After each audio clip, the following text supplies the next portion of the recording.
Hey everybody, welcome to Obscurities and Miniatures. Today we're going to do a little time traveling for our obscurity in literature.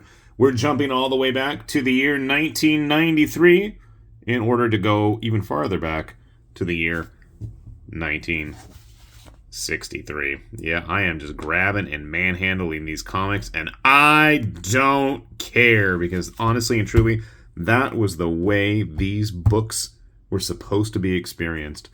I just had a bit of a nostalgic kick the other day. I've been perusing old Kirby Fantastic Four and Thor reprints that I have tucked away at work on a day that I had an afternoon to myself rather than goof around with my phone. And what's always fun about those books, we're talking like late 60s Kirby stuff, just that sense of awe and magic that was just leaping off the pages. And I mean, I'll be honest, I was never a fan of the Fantastic Four, or Thor for that matter, growing up. But I've come to appreciate them. But there was something that always really sparked my interest. And I can remember all the way back when I first stumbled upon, I have a copy of the original first appearance of Annihilus. It was like Fantastic Four Annual 6 or something like that. It was way back. A friend of the family's gave it to me, and I've cherished it ever since. And maybe I might be crazy enough to just bust it out. It's been read and reread. We might just bust it out for the channel one of these days. But that sense of newness and unexploredness, and that was in the days before the internet. And one of the things that I always enjoyed about those books was that sense of interconnectedness. Like there's so much lore and history that had come before. And that was why I loved the 1963 books when they came out. So yeah, these came out in 1993. Probably the biggest thing about them was the fact that Alan Moore wrote them all. And, Alan Moore was riding high on, Watchmen, pre-League of Extraordinary Gentlemen. And it was before he really got sucked into the whole Image universe and all of the Image creators were fighting over him. But the pedigree of the guys that he brought on this book to do it with him, I was familiar with Steve Bissett, Rick Veitch, John Tolbane, Don Simpson from Megaton Man. And, this is the heyday, the prime era of Image and all of its excessiveness. And these books just clicked with me so much. I don't even know why. The first thing, and it kind of pissed me off at first when I got these, was the fact that the paper itself, it looks pretty yellow considering the fact that it's 40 years old at this point? 30? I can't do math. 30. 30 sounds right. 30 years ago. But it was on this kind of cheesy newsprint intentionally, and that pissed me off. I'm like, $1.95? These books aren't even illustrated by Jim Lee or Will Portacio or any of those guys, Why am I paying so much for this? I didn't sound that, extravagant as a teenager in the early 90s, but anyway. And as I've gotten older, and even, in the late 90s, I was already starting to appreciate the fact that they were doing this. It just harkened back to such an exciting time in comic books. And, while all my friends were going goo goo gaga over Wildcats and, whatever Liefeld stuff was coming out, I really was digging Savage Dragon and how Eric Larson was just going full steam ahead in just developing his own crazy world that very much, kind of went into Kirby-esque areas as time has progressed. But these books, just the sense of newness in the fact that it's already been existing. So, I've got to give more credit for what he was doing. There's these parts, especially on this page. This has always stuck with me. The use of shadow and, the dark colors as they're going down these hallways and discussing the things that have appeared in previous issues that don't actually exist. And just, it blew my mind at the time. And it just really struck that chord with me of, reading those old Fantastic Four strips when they're, going to the negative zone or first dealing with Galactus. And that was new, mind-blowing stuff. And I love that this book, in just 20-something pages, was able to really kind of incorporate that same feeling with me. And while I do have the whole set of all 6, I can't find the Fury, which was their kind of Daredevil-esque Spider-Man type character, and that was what, issue 2, I think, and then issue 6 with their Avengers, Inframan, Infragirl, Hank Pym type thing. I don't know what happened to it. Don't think I ever recalled ever seeing anybody wearing one of these shirts. But when we start getting into like the whole, funky interdimensional stuff, that was my favorite with Kirby, or these like, alternate versions of the characters. Obviously, these are just, super pastiches of the Fantastic Four. And I don't even know what they're called. I don't even care anymore. I've read this multiple times, but this wasn't the one that I really wanted to focus on as much as the others. We'll set that to the side. What was this guy called? Nethernaut or something? I don't even remember their names. I haven't read it in a while. I didn't care for the USA Ultimate Special Agent here too much. Never been a huge fan of Captain America. Little brain guy. Again, very Kirby-esque. The Hypernaut. I knew it was not. This one was probably my favorite with a tie Horus, which we'll get to in a sec. Where we have, in just the span of like 2 pages, we have all the background we need. We have a hotshot pilot who gets sucked up into a space station, along with a little 2-headed monkey Queep. And he gets his brain transferred into these robot mechanism things that he wears various forms of, much like Iron Man. But they have all these weird, just incredibly Kirby. I didn't even show the last page. This right here. You can't get any more negative zone than this. Those funky collages that Kirby did. I loved it. I still love it. I mean, I'll dig through those any old day. I gotta get some new copies of the omnibuses, especially those early ones. But we've got like all the various suits, and again, the background stuff in these books was almost more interesting to me than the actual story. And then, again, we've got like, the callbacks to issues that never existed. Just like random things that we're going to throw in there. Flatland, which was part of his gallery of marvels of his 2-dimensional friends there. We have intra and extra dimensional characters and getting stretched around panels. I loved it. I loved the concept of it. And again, such Kirby-esque art.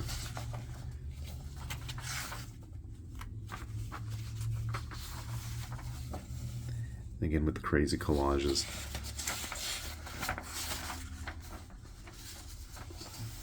As our character gets his new suit there.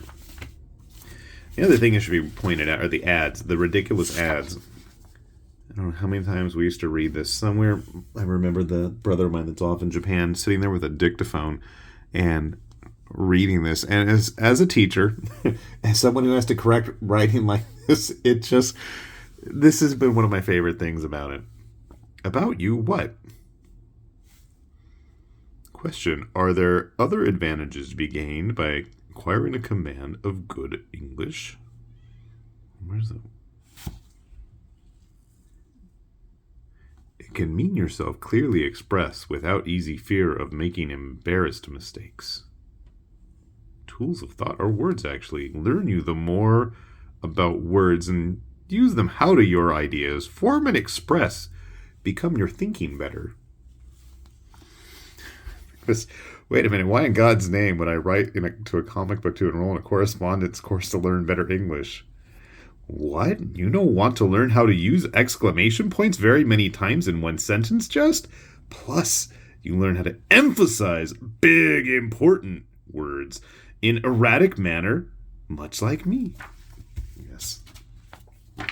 Horus was the most blatant of its Thor-like, mythology coming to life. And again, just the artwork.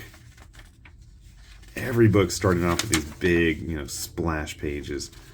And again, for me, the most enjoyment was just the imagination of what's going on in these other panels. Why are there planets? You get all this crazy Ditko-esque stuff, the various backgrounds.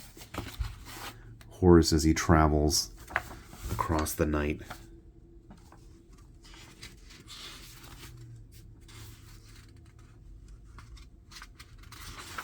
Who was that guy supposed to be? It was Set.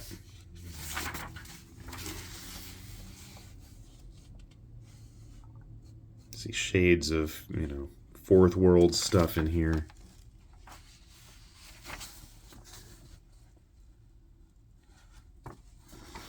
Raw as he passes into the night. Again, just the creativity. And this is just like a crazy one-off thing. Nothing was ever really dealt with these stories ever again.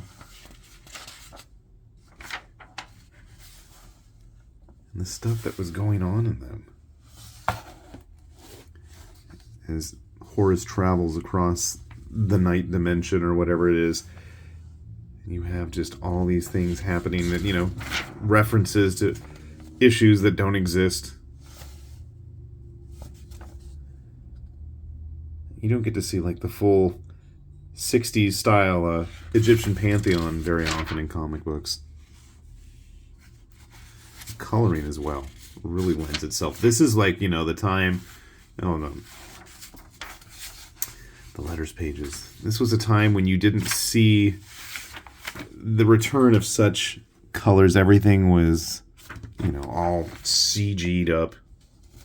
High tech. I had a lot of fun with these. These are like one of those things, like I said, like to revisit fairly often. Banish clear skin forever. I thought it was a knockout. None of my friend circle at the time got it, really.